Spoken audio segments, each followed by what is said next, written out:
கர்த்தருக்கு ஸ்தோத்திரம்.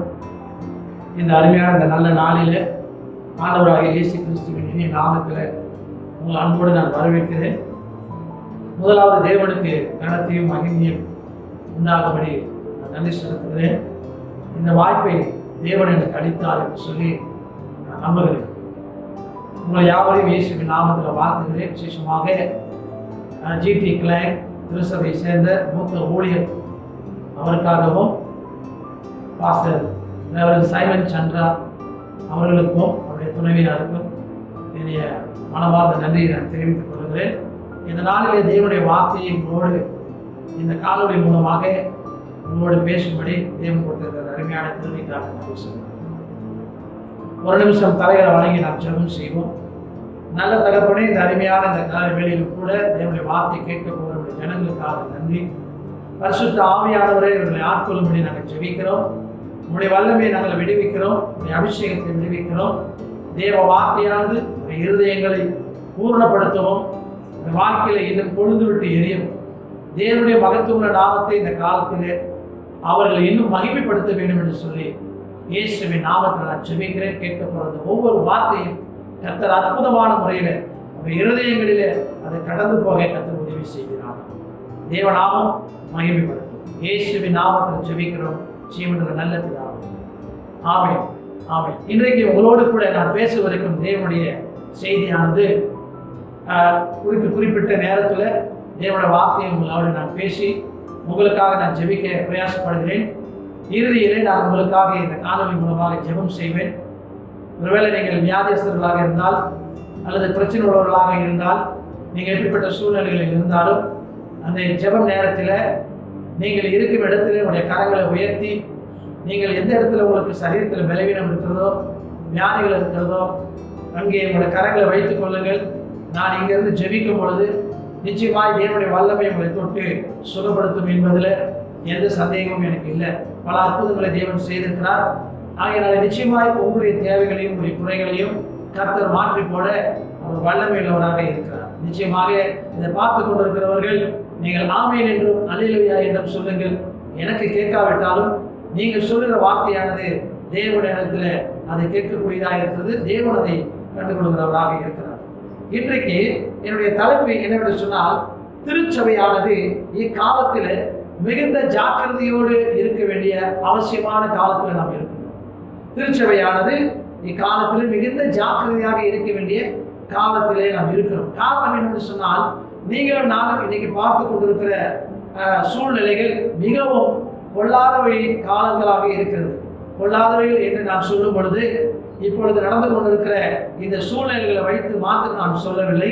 ஒருவேளை இந்த கொரோனா வைரஸ் இதை சூழ்நிலையை வைத்து காரணமாக நான் சொல்லவில்லை. இது கடைசி காலமாக இருக்கின்றது. இந்த நாட்களிலே நாம் பார்க்கும் பொழுது பலவிதமான காரியங்கள் நாம் பார்த்து கொண்டிருக்கிறது. நீங்கள் கண்கூடாக நீங்கள் எல்லாவற்றையும் தெரிந்து கொண்டிருப்பீர்கள்.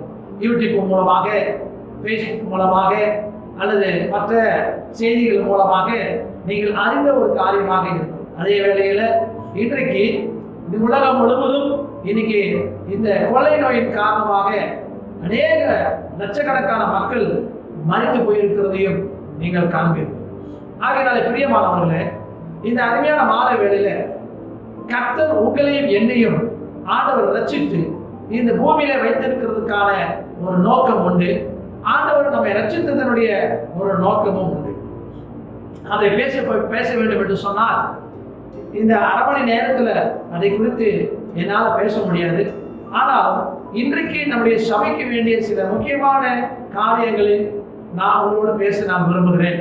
ஒருவேளை நீங்கள் இந்த செய்திகளை கேட்டிருந்திருக்கலாம், பல முறை உங்களுடைய ஊழியர்கள் கூட உங்களோட பேசி இருக்கலாம். இருந்த பொழுதிலும் கூட நாம் தேவனுடைய வார்த்தையை எப்பொழுதும் நாம் செவி மடுக்குவது அது நமக்கு மிகுந்த ஒரு ஆறுதலான காரியமாக இருக்கு. அல்லேலூயா. இன்றைக்கு நான் பார்க்க போகிற தேவனுடைய வார்த்தையானது Book of Hebrew chapter 2 verse 1 and 2. எபிரேயர் 2ஆம் அதிகாரம் வசனம் முதல் 2வது அதிகாரத்தில் முதல் வசனமும் 2வது வசனத்திலும் நாம் இங்கே வாசிப்பதை நாம் கேட்போம். ஆகையால் நாம் கேட்டவைகளை விட்டு விலகாதபடிக்கு அவைகளை மிகுந்த ஜாக்கிரதையாய் நாம் கவனிக்க வேண்டும். ஏனென்றால் தேவதூதர்கள் மூலமாய் சொல்லப்பட்ட வசனத்திற்கு விரோதமான எந்த செய்கைக்கும் கீழ்ப்படியாமைக்கும் நீதியான தண்டனை வரத்தக்கதாக அவருடைய வசனம் உறுதிப்படுத்தப்பட்டிருக்கிறது என்று வேதத்தில் நம்ம வாசிக்கும். அந்த முதல் வசன பகுதியில் இருந்து நான் இந்த தலைப்பை எடுத்திருக்கின்றேன். நாம் மிகுந்த ஜாக்கிரதை உள்ளவர்களாக இக்காலகட்டத்தில் நாம் இருக்க வேண்டியது அவசியம். இந்த எபிரேயர் புஸ்தகத்தினுடைய சில சரித்திர பின்னணியை உங்களுக்கு ஒரு மேலோட்டமாக நான் உங்களுக்கு சொல்வதற்கு ஆயத்தமுள்ளவனாக இருக்கிறேன். இந்த எபிரேயர் புஸ்தகத்தை எழுதினவர்கள் யார் என்பது சரியாக நமக்கு தெரிய வரவில்லை. இது ஏறக்குறைய கிபி 60 அல்லது 70ஆம் ஆண்டுகளிலே இது எழுதியிருக்கலாம் அப்படின்ற முதல் நூற்றாண்டிலே இந்த புஸ்தகம் எழுதியிருக்கலாம் என்று சொல்லப்பட்டிருக்கிறது. அது மாத்திரமல்லாதபடிக்கு எபிரேயர்கள் யார் என்பது சரியான ஒரு ஆதாரம் இல்லாதபடிக்கு அங்கே இருக்கிறது. எபிரேயர் என்று சொல்லப்படும் பொழுது பழைய ஏற்பாட்டு காலத்தில் எபிரேயர் வார்த்தைகளை பேசியிருக்கிறார்கள். புதிய ஏற்பாட்டு இயேசு கிறிஸ்துவினுடைய காலத்திலேயும் பேசியிருக்கிறார்கள்.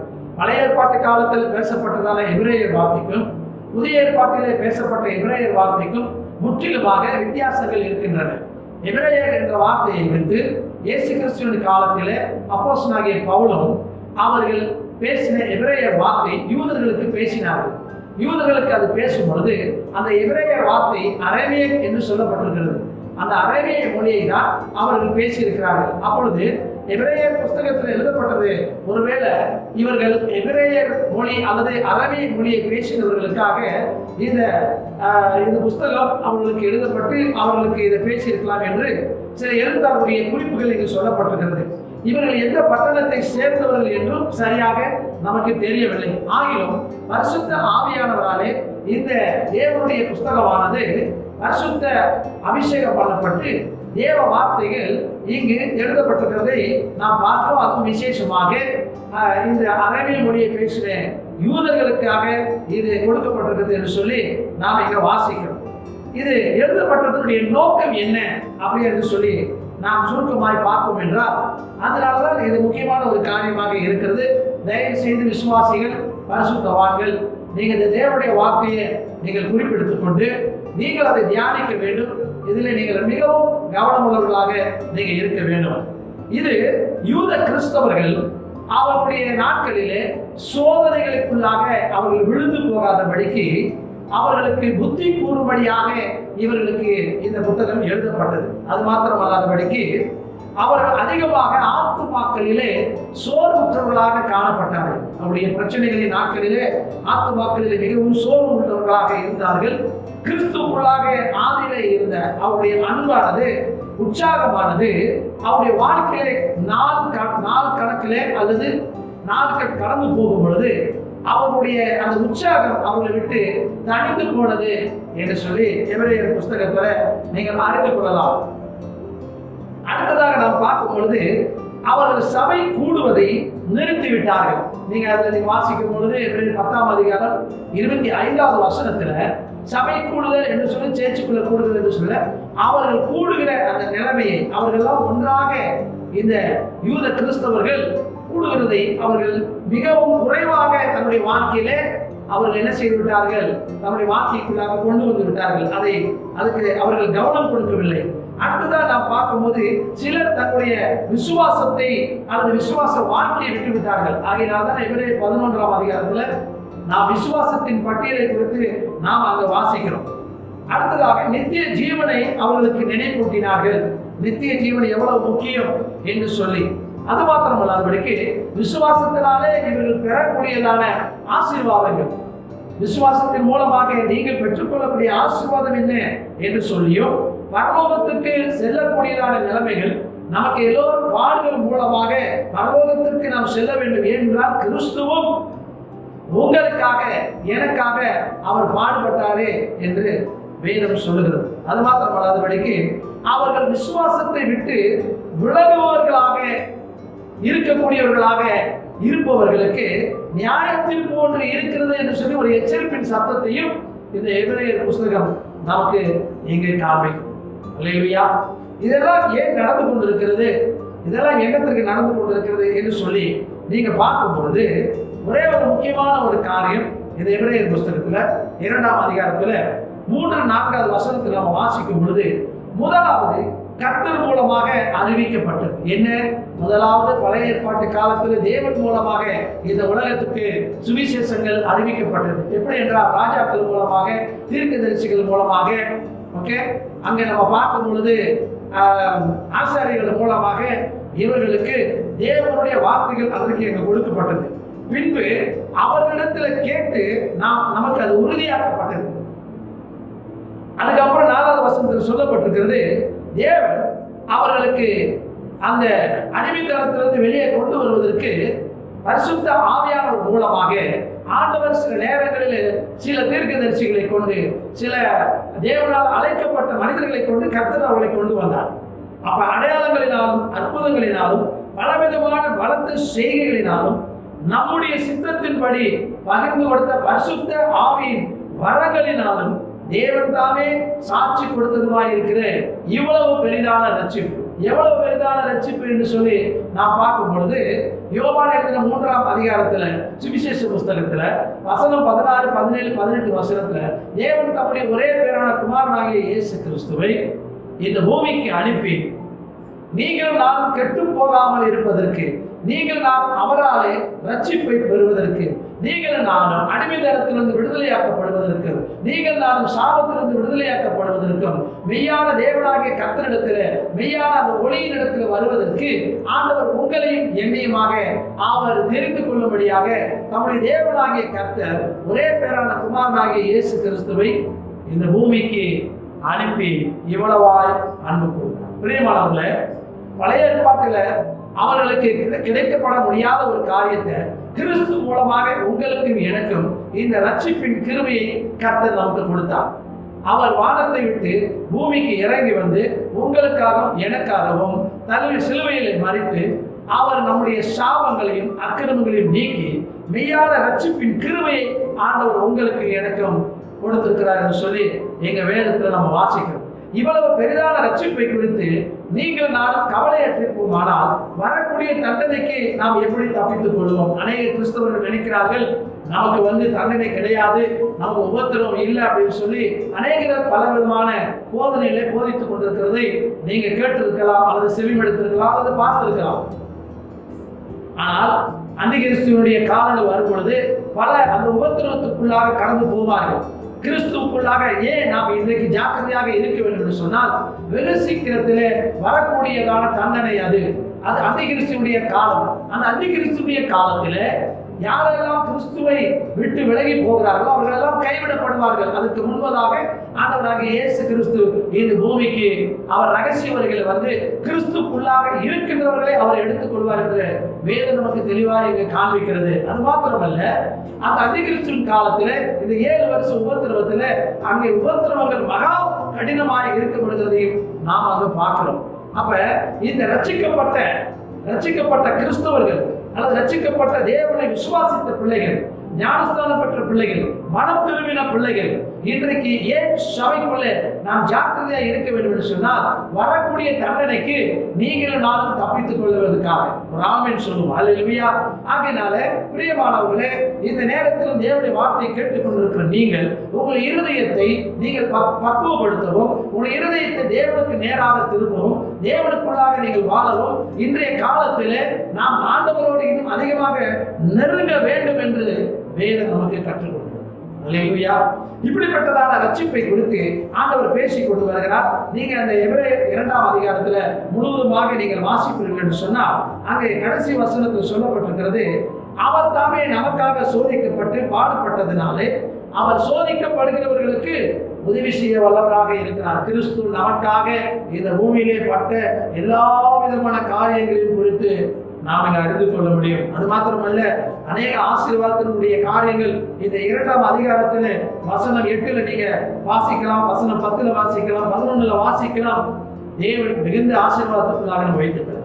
ஆகையால இன்றைக்கு நாம் எதற்குள்ளாக நாம் இருக்க வேண்டும் என்று சொல்லி எபிரேயர் 3ஆம் அதிகாரத்தில் இருந்து உங்களுக்கு ஒரு சில காரியங்களை சொல்லி நான் உங்களுக்காக ஜெபிக்க நான் பிரயாசப்படுகிறேன்.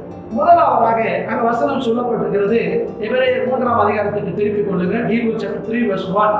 இப்படி இருக்க பரம அழைப்புக்கு பங்குள்ளவர்கள் என்று சொல்லப்பட்டது. இது என்ன இந்த பரம அழைப்பு அப்படின்னா, ஒருவருக்கு கிடைக்கப்படாத ஒரு ஸ்லாக்கியத்துல கிறிஸ்துவுடைய கிருபையினாலே உங்களுக்கும் எனக்கும் கிடைக்கப்பட்ட ரட்சிப்பு, தேவன் நமக்கு கொடுக்கப்பட்ட இந்த அழைப்பு, இந்த அழைப்புக்கு நீங்க பங்குள்ளவர்களாக பொருட்டு நீங்க அதில் நிறைந்திருப்பதற்காக தேவனுடைய ராஜ்யம் சமீபித்திருக்கிறது, தேவனுடைய ஆளுகை சீக்கிரமாக இருக்கிறது, தேவனுடைய வருகை சீக்கிரமாக இருக்கிறது. ஆகையினாலே திருச்சபையாக இருக்கிற நீங்கள் நானும், இயேசுவை ஏற்றுக்கொண்டவர்கள் நீங்கள் நானும், தேவனுடைய பிள்ளைகளாக இருக்கிற நீங்கள் நானும் இந்த பரம அழைப்புக்கு நாம் பங்குள்ளவர்களாக இருக்கும் பொருட்டு பரிசுத்த சகோதரரே, நாம் அறிக்கை பண்ணுகிற அப்போஸ்தலரும், நீங்கள் நான் அறிக்கை பண்ணுகிற அப்போஸ்தலரும் பிரதான ஆசாரியமாக இருக்கிற கிறிஸ்து இயேசுவை கவனித்து பாருங்கள். முதலாவது காரியம், திருச்சபை இன்னைக்கு எதுல ஜாக்கிரதையா இருக்க வேண்டும் என்றால் கிறிஸ்துவை கவனித்து பார்க்கிற சபையாக இருக்க வேண்டும். இன்னைக்கு உலகத்தில் நடக்கிற இந்த பிரச்சனைகள் எல்லாம் பார்த்து நிறைய நேரங்களில் நாம் சோர்ந்து போயிருக்கக்கூடும். நிறைய இந்த பிரச்சனைகள், இன்னைக்கு பொருளாதார பிரச்சனை, பலருக்கு பலவிதமான பிரச்சனை, நிறைய இடங்களில் நிறைய ஊழியக்காரர்கள் இறந்து கொண்டிருக்கிறார்கள். அநேகருக்கு அதுல கேள்வி இருக்கிறது. அருமையான தேவ ஜனங்கள், உலகத்தில் இருக்கிற சுற்றி இருக்கிற இந்த சூழ்நிலைகளை நீங்கள் பாராத வழிக்கு உனக்காக ஜீவனை கொடுத்த அவருடைய பிள்ளையாக உன்னை தெரிந்து கொண்ட அந்த தேவன் உன்னை நோக்கி அவர் ஆண்டவர் சொல்லுகிற வார்த்தை என்னன்னு சொன்னால், நீ என்னை கவனித்து பாருங்க. என்னை கவனித்து பார். என்ன கவனிக்கணும் நம்ம இயேசு கிட்ட? பிதா இந்த பூமிக்கு அவரை அனுப்பும் பொழுது அவர் பிதாவுடைய சித்தத்தை நிறைவேற்றுகிறவராக இருந்தார். நீங்களும் நானும் நினைக்கத்தக்கதாக அவர் வாழ்ந்த காலங்களில் அவருக்கு உபத்திரம் வந்தது, அங்கே யுத்தங்கள் வந்தது, போராட்டங்கள் வந்தது, பிரச்சனைகள் வந்தது, அவருக்கு எதிர்ப்பான பல காரியங்கள் நடந்தது, கிறிஸ்தவர்களுக்கு உபத்திரம் வந்தது. இவர்கள் எல்லாவற்றிலும் கூட கிறிஸ்து பிதாவை நோக்கி பார்க்கிறவராகவே இருந்தார். ஆம் பிரியமானவர்களே, தேவனை நோக்கி பாருங்க. நம்மை சுற்றி இருக்கிற சூழ்நிலைகளை நீங்கள் பார்க்காதபடிக்கு, உங்களுடைய நீங்க இருக்கின்ற இடங்களில் இருக்கக்கூடியதான பிரச்சனைகளை நீங்கள் பார்க்காதபடிக்கு, இப்போல சூழ்நிலையை நீங்கள் பார்க்காதபடிக்கு, உங்களுடைய நோக்கம், உங்களுடைய இலக்கு கிறிஸ்துவை பார்க்க வேண்டும். ஏன் தெரியுங்களா? அந்த பரம அழைப்புக்கு நீங்கள் நானும் பங்குள்ளவர்களாக இருக்க வேண்டும். அல்லேலூயா. இல்லாவிட்டால் நீங்களும் நானும் ரட்சிப்பை இழப்பதற்கு நிறைய சான்ஸ் இருக்கு. நீங்க கேட்கலாம், ஒருவேளை பாஸ்டர் எப்படி ரட்சிப்பை இழக்க முடியும்? இயேசுதான் என்னை ரட்சித்துட்டாரு. கண்டிப்பா இயேசு உங்களையும் என்னையும் அவருடைய கிருபையினாலே நாம் ரட்சிக்கப்பட்டிருக்கிறோம், நீதிமானாக்கப்பட்டிருக்கிறோம். அதுல எந்த விதமான மாற்றமும் கிடையாது. ஆனா ரட்சிப்பை இழப்பதற்கு வெரி சிம்பிளான ஒரே ஒரு காரியம் என்ன தெரியுங்களா? நீங்க புரிந்து கொள்ளுங்க. என்னைக்கு உங்க வாயினால இந்த இயேசு எனக்கு வேண்டாம்னு நீங்க சொல்றீங்களோ, அன்னைக்கே உங்களுடைய ரட்சிப்பு உங்களை விட்டு போயிடுச்சு. பிதாவையும் குமாரனாகிய இயேசு கிறிஸ்துவையும் மறுதலிக்கிறவனே அல்லாமல் வேறு ஒருவனும் அந்தி கிறிஸ்து என்று 2 யோவான் புஸ்தகத்தில் தெளிவாக எழுதப்பட்டது. பிரியமானவர்களே, நாம் இன்றைக்கு நம் கர்த்தரை நோக்கி பார்ப்போம். உங்களுடைய கவனிப்பு கிறிஸ்துவை நோக்கி பாருங்க. இயேசு கிறிஸ்து இந்த பூமியில், அதனால அந்த வசனத்தில் போடப்பட்டிருக்கு, அவர் தாமே சோதிக்கப்பட்டார், அவர் தாமே பாடுபட்டார். ஏன் நீங்கள் நாளை சோதிக்கப்படுகிற இந்த காலத்திலே கர்த்தர் அவர் உங்களுக்கு உதவி செய்ய வல்லவராக இருக்கிறார். ஒரு ஆமென் சொல்லுவோம். அல்லேலூயா. உங்களுக்கு உதவி செய்ய அவர் வல்லவர். உன் வாழ்க்கையை மாற்றுவதற்கு அவர் வல்லவர். உன் பிரச்சனைகளுக்கு ஒரு முடிவு கட்டுவதற்கு அவர் வல்லவர். ஒரு சூழ்நிலை மாற முடியாது என்று நீங்கள் நினைக்க வேண்டாம். தேவன் உங்களை எல்லாவற்றிலும் மாற்றி அமைக்க அவர் வல்லவராக இருக்கின்றார். அல்லேலூயா. ஆகையால் பிரதான ஆண்டவராகிய இயேசு கிறிஸ்துவை நீங்கள் நோக்கி பார்க்க வேண்டும். இக்காலகட்டத்தில் நீங்கள் பார்க்க வேண்டியது மற்றவர்களை அல்ல, சூழ்நிலைகளை அல்ல, பிரச்சனைகளை அல்ல, இயேசுவை மாத்திரம் நோக்கி பாருங்கள். உங்களுடைய போக்கஸ் திருச்சபையே இயேசுவை நோக்கி பார். அவர் உன்னை அழைத்த அழைப்பை மறந்து விடாத. அவர் உனக்காக செய்ததை மறந்து விடாத. தேவன் உனக்காக பெரிய காரியங்களை செய்யும். இரண்டாவதாக நம்ம அங்க வாசிக்கும் பொழுது அங்க சொல்லப்பட்டிருக்கிறது 5வது வசனத்துல, 2வது வசனத்திலே 5வது வசனத்தில் நாம் வாசிக்கிறோம், மோசே தேவனுடைய வீட்டிலே எங்கும் உண்மையுள்ளவனா இருந்தது போல இவரும் தம்மை ஏற்படுத்தினவருக்கு உண்மையாய் இருந்தார். தேவனாகிய கர்த்தர், பிதாவாகிய தேவன் அவரை ஏற்படுத்தினவருக்கு உண்மையுள்ளவராக இருந்தார். சொல்லப்பட போகிற காரியங்களை சாட்சியாக மோசே பணிவிடக்காரனாய் அவருடைய வீட்டில் எங்கும் உண்மையுள்ளவனாய் இருந்தார் என்று வேதம் சொல்லுது. இரண்டாவது காரியமாக உங்களுக்கு என்ன சொல்ல விரும்புகிறேன் என்று சொன்னால், திருச்சபையே சபைக்கு உண்மையாய் இருப்பதில் கவனமுள்ளவர்களாக இருக்கு. மோசே தேவனுடைய வீட்டில் அப்படின்னா தேவன் கொடுக்கப்பட்ட எல்லா விதமான பொறுப்புகளிலே, தேவன் கொடுத்த எல்லா விதமான ஊழியங்களிலே, தேவன் எதையெல்லாம் உங்களுக்கு நியமித்தாரோ அதில் எல்லாம் நீங்கள் உண்மை உள்ளவர்களாக இருக்கு. கர்த்தர் உங்களை உயர்த்து. அவன் தேவனுடைய வீட்டில உண்மையாக இருந்தான். ஆண்டவருக்கு சோதனை வரும்போதெல்லாம், பிரச்சனை வரும்போதெல்லாம், ஏன் ஆண்டவரை ஏன் பிதாவை என்னை அனுப்புறீங்கன்னு சொல்லி கேள்வி கேட்கல. அவர் உண்மை உள்ளவராக இருந்தார். எருசலேமுக்கு போன அவரை கைது பண்ணுவாங்கன்னு தெரியும். அங்க பேதுரு அவரை தடுத்தார். அப்பாலப்பா சாத்தானே என்று அவரை மறுமொழியாக அவனை அதட்டினார். பிதாவுடைய சித்தம் நிறைவேறதா இருந்தது என்று சொன்னார். தேவனுடைய வீட்டில எங்க உண்மையுள்ளவர்களாக இருந்தார். கர்த்தர் உங்களுக்கு கொடுக்கப்பட்ட காரியத்துல, இந்த காலத்துல நமக்கு இந்த லாக்டவுன் இருக்கலாம், நமக்கு பொருளாதார பிரச்சனைகள் இருக்கலாம், எந்த சூழ்நிலைகள் இருந்தாலும் தேவனுக்கு உண்மையாக இருக்கும். அவர் அழைத்தவர் உண்மை உள்ளவர். உங்களை ஒருபோதும் அவர் வெட்கப்படுத்தவே மாட்டார். அல்லேலூயா.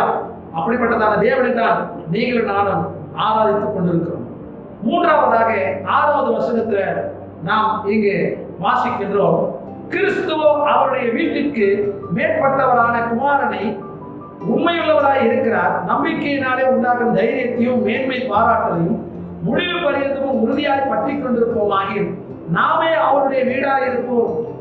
மூன்றாவதாக நீங்கள் நானும் தெரிந்து கொள்ள வேண்டிய ஒரு காரியம், திருச்சபையானது இன்னைக்கு தேவனுடைய வீடாக இருக்கவில்லை. நிறைய இடங்களில் நீங்கள் நானும் கிறிஸ்துவின் ஆலயமாக இருக்கிறோம் என்று வேதம் சொல்லுது. We are the temple of God. 1 கொரிந்தியர் 3ஆம் அதிகாரம் 16வது வசனத்தில் நாம் வாசிக்கும் போது, நீங்கள் நானும் தேவனுடைய ஆலயமாக இருக்கிறோம். அல்லேலூயா. இந்த ஆலயத்தை ஒருவனும் கெடுக்க கூடாது. இது தேவனுடைய வீடு. இந்த வீட்டுக்குள்ள பரிசுத்த ஆவியானவர் வாசம் பண்ணுகிறார். பரிசுத்த ஆவியானவர் உங்களுக்குள்ளேயும் எனக்குள்ளேயும் வாசமாய் இருக்கின்றார். மறந்து விடாதீங்க. அவர் உங்களை விட்டு விலகி போகவில்லை. அவர் உங்களோடு கூடவே அவர் இருந்து கொண்டிருக்கிறார். இந்த பரிசுத்த ஆவியானவர் உங்களுக்குள்ளே வாசமாய் இருக்கிறபடினாலே நீங்கள் தேவனுடைய ஆலயமாக இருக்கிறீர்கள். இந்த சரீரம் தேவனுடையது, இந்த ஆவி ஆத்மா தேவனுடையது. ஆகையினால இந்த ஆலயத்தை, இந்த வீட்டை நாம் தேவனுக்கு மகிமையாக வைத்திருக்க வேண்டும். இக்காலத்தில் இட்ஸ் a last day. எது நடக்க என்ன நடக்க நமக்கு தெரியாது இக்காலத்துல. ஆனா இந்த கடைசி காலத்துல நாம் தேவனுக்கு உண்மை உள்ளவர்களாக, நாம் தேவனுடைய வீடாக நாம் இருப்போம். அல்லேலூயா. 4வது காரியமாக 8வது வசனத்தில் சொல்லப்பட்டிருக்கிறது, அங்கே பழைய ஏற்பாட்டில் நடந்த சம்பவத்தை குறித்து இங்கே அவர் சொல்லுகிறார். ஏனென்றால் இது இஸ்ரவேல் யூதர்களுக்கு சொல்லப்படுகிறதுனால இங்கே அவர் சொல்லுகிறார், வனாந்தரத்திலே கோபமூட்டின போதும் சோதனை நாளில் நடந்தது போலும் உங்கள் இருதயங்களை கடினப்படுத்தாது இருங்கள். ஏன்னா அவர்கள், உங்கள் பிதாக்கள் என்னை சோதித்து என்னை பரீட்சை பார்த்து 40 வருஷ காலம் அவர்கள் தம்முடைய கிரியைகளை கண்டார்கள். ஆதலால் நான் அந்த சந்ததியை ஆலோசித்து தேவன் அவர்களை வாழ வைத்தார். அவர்கள் எப்பொழுதும் வழுவி போகிற இருதயமுள்ள ஜனம் என்றும் என்னுடைய வழிகளை அறியாதவர்கள் என்றும் தேவன் சொன்னார். இன்னைக்கு திருச்சபை எப்படி இருக்குன்னா, நம்முடைய இருதயத்தை தேவனுக்கு கொடுக்காம, இருதயத்தை முழு இருதயத்தோடு முழு ஆத்மாவோடு முழு பலத்தோடு தேவனிடத்தில் அன்பு கூறுவோம். இருதயத்தை கடினப்படுத்தாதிருங்கள். தேவனுக்கு ஒப்பு கொடுத்து ஆண்டவரிடத்தில் நிலைத்திருங்க. கர்த்தர் உங்களை அதிகமாக ஆண்டவர் ஆசீர்வதிப்பார். தேவனுடைய சமூகத்துக்கு வரும்பொழுது இக்காலத்தில் சூழ்நிலைகளை பார்த்து உங்க இருதயத்தை கடினப்படுத்தாதீங்க. உங்க இருதயத்தை திறந்து தேவனுக்கு ஒப்பு கொடுங்க. ஆண்டவர் உங்களை அற்புதமாய் கூட கர்த்தர் உங்களை நடத்துவார். ஹல்லேலூயா. அடுத்ததாக நம்ம வாசிக்கிறோம். 5ஆவதாக 10வது வசனத்தில் சொல்லப்பட்டிருக்கிறது, அவர்கள் வழிகள் மறந்து போனார்கள். தேவன் செய்த அற்புதங்களை அதிசயங்களை அதையெல்லாம் மறந்து போய்விட்டார்கள். ஆண்டவர் சொல்வார், என் வழியை மறந்து போனார்கள். கர்த்தர் அவளுக்கு நிலைப்படுத்தின காரியம், கர்த்தர் அவளுக்கு கொடுத்த காரியம். அருமையான தேவ ஜனமே, கேட்டுக்கொண்டிருக்கிற நீங்க தேவனுடைய வழியை மறந்து போகாதீர்கள். தேவனுடைய வழியை மறந்து போகாதீர்கள். 6ஆவதாக அங்க சொல்லப்பட்டிருக்கிறது வசனம் 12ல, சகோதரரே, ஜீவனுள்ள தேவனை விட்டு விலகுவதற்கு ஏதுவான அவிசுவாசமுள்ள கொள்ளாத இருதயம் உங்கள் ஒருவனுக்குள்ளும் இராதபடிக்கு எச்சரிக்கையாயிருங்கள். நீங்க கண்டிச்சு சொல்றாரு, ஜீவனுள்ள தேவனை விட்டு விலகுவதற்கு ஏதுவான சூழ்நிலைகள் எது நடந்தாலும் சரி உங்களுடைய அவிசுவாசத்தை கொண்டு வராதபடிக்கு விசுவாசம் உள்ள திருச்சபையாய் இக்காலத்தில் நிலைத்திருங்கள். ஹல்லேலூயா. விசுவாசத்தோடு நிற்கக்கூடிய ஜனம் நீங்களும் நானும் தான். இந்த காலத்துக்கு, இன்றைக்கு இந்த தேசத்துக்கு நீங்களும் நானும் விசுவாசம் உள்ள ஜனமாக நிற்க வேண்டும். தேவனுக்கென்று பக்தி வைராக்கியத்தோடு, தேவனுக்கென்று நாம் நிலைத்து நிற்கக்கூடியவர்களாக நம்ம நிற்க வேண்டும் என்று வேதம் நமக்கு இங்கே கற்றுக் கொடுக்கிறது. ஹல்லேலூயா. கடைசியாக நான் உங்களுக்கு சொல்லி ஜெபிக்க போகிறேன். அந்த வசனத்தில் சொல்லப்பட்டிருக்கிறது 13வது வசனத்திலே, உங்களில் ஒருவனாகிலும் பாவத்தின் வஞ்சனையினாலே கடினப்பட்டு போகாதபடிக்கு இன்று எண்ணப்படும் அளவு நாடோர் ஒருவருக்கொருவர் நீங்கள் புத்தி சொல்லிக் கொண்டு நாம் ஆரம்பத்திலே கொண்ட நம்பிக்கையை முடிவு பரியந்தமும் உறுதியாய் பற்றி கொண்டிருப்போமாக கிறிஸ்துவிடத்திலே பங்குள்ளவர்களாக இருப்போம். ராமன் சொல்லுவாங்க. ஹல்லேலூயா.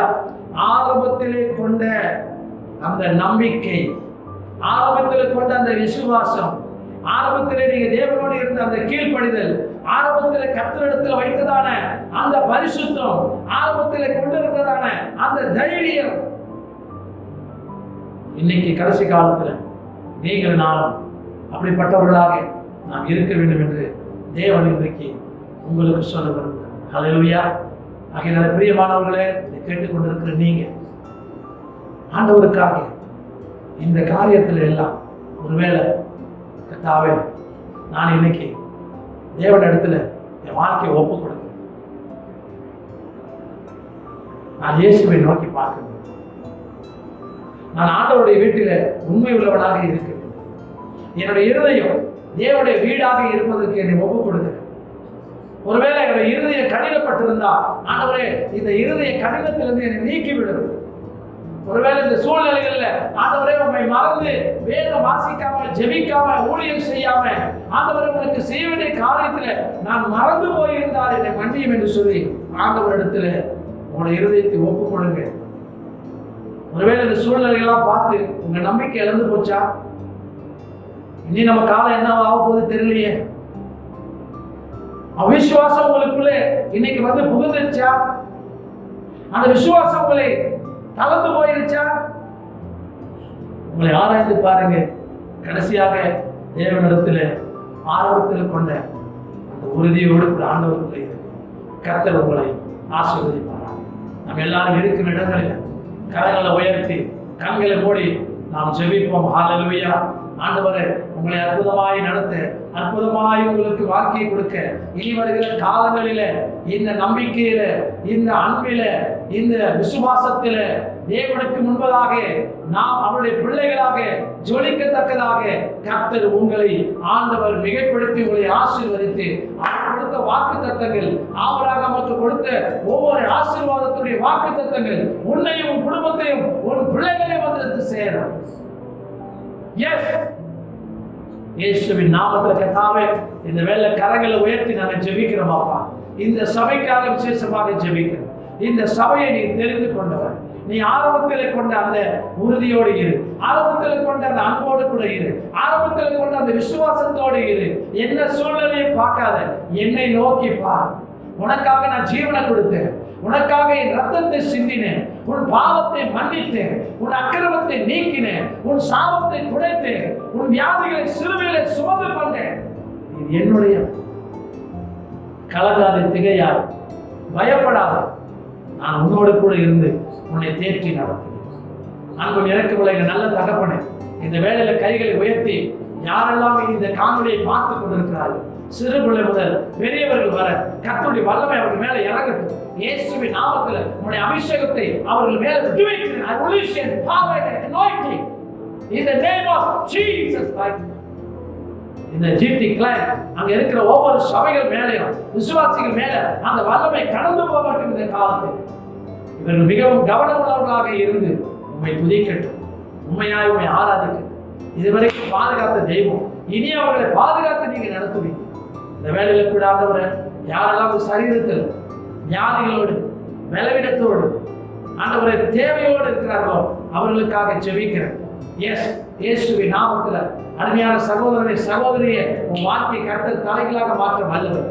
அவர் உனக்கு போதுமானவர், உன் தேவைகளை சந்திக்கிறவர். ஒரு குறை இல்லாம இக்காலத்தில் மட்டுமல்ல வருகிற நாட்களில் கர்த்தரை அவ்வளவுமாய் ஆசீர்வதிப்பார். You can see the miracle. You believe you can receive and blessing in the name of Jesus. இயேசுவின் நாமத்தினாலே யாரோட இருக்கிறியா கரங்களாக வை. இயேசுவின் நாமத்தில் சொல்லுகிறேன், அந்த இடத்துல அந்த வலி மறைந்து போகட்டும், கால்கள் நிலவுள்ளதாய் மாறட்டும். தலைவலி, மொத்த தலைவலி, இடுப்பு வலி, முட்டி வலி, சுகர் பிரஷர், பிபி ஆண்டவர, கேன்சர் வியாதி, வயிற்று வலி எல்லாம் நசனாக இயேசுவின் நாமத்தில் break right now in the name of Jesus. I release your power and supernatural healing. கர்த்தர் இப்பொழுது நீர் அற்புதம் செய்கிறீர், உமக்கு நன்றி செலுத்துகிறேன், ஒப்பு கொடுக்கிறேன். தேவனுடைய நாமம் இந்த சபையில மகிமைப்படுத்துவதற்காக நன்றி. இயேசுவின் மூலம் ஜெபிக்கிறோம் நல்ல பிதாவே, ஆமென், ஆமென். கர்த்தர் உங்களை யாவரையும் ஆசீர்வதிப்பாராக. தேவனுடைய கிருபையும் மகிமையும் எப்பொழுதும் உங்களோடு கூட இருக்கும். ஆமென். God bless you. God bless you.